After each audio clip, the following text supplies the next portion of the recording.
सिडकोतील उत्तमनगर परिसरात असलेल्या सुप्रसिद्ध श्रीराम मंदिरात भरदिवसा चोरीची गंभीर घटना घडली आहे। प्रभू श्रीराम, लक्ष्मण आणि सीतामातेच्या मूर्तीवरील अंदाजे $2.25 लाख किमतीचे चांदीचे मुकुट अज्ञात चोरट्यांनी चोरून नेल्याची माहिती समोर आली आहे। ही घटना शुक्रवारी दुपारी 1 ते 4 वाजेच्या सुमारास घडली आहे।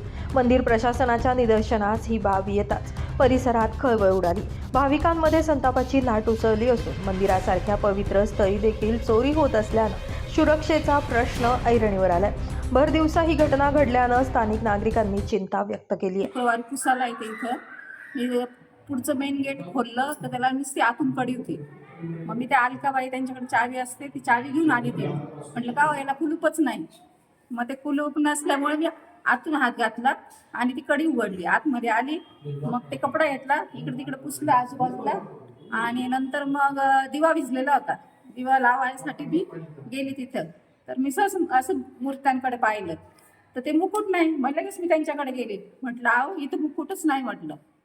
मग तेव्हा ती चर्चा झाली, मग सगळ्यांना कळलं होती। सकाळी 9 वाजेपर्यंत आमच्या मंदिरात पूजा असते एकादशीला आणि त्या निमित्ताने 12-1 वाजेपर्यंत आमचं मंदिर एकादशी असल्या कारणाने ओपन राहतं। पण त्याच्यानंतर 1-1.5 वाजेपर्यंत इथं बरेचसे लोक आज एकादशी असल्यामुळे दर्शनासाठी येत होते, त्याच्यामुळे आज मंदिर साधारण 1 वाजेपर्यंत उघडं होतं।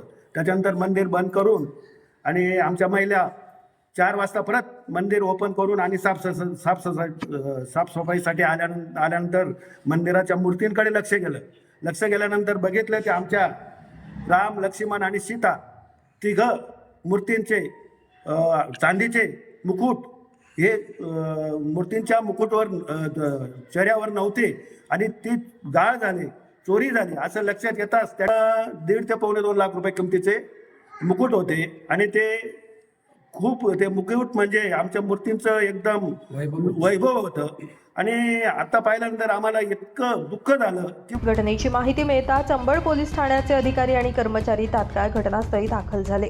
मंदिर परिसरातील सीसीटीव्ही फुटेजची तपासणी सुरू करण्यात आली असून संशयितांचा शोध घेण्यासाठी पोलिसांनी तपास चक्र फिरवली आहे। दरम्यान मंदिर परिसरात कायमस्वरूपी सुरक्षा रक्षक नेमावेत, तसेच सीसीटीव्हीची यंत्रणा अधिक सक्षम करावी अशी मागणी स्थानिक नागरिकांकडून आता केली जाते आहे। नितीन चव्हाण, महाराष्ट्र 24 न्यूज, सिडको।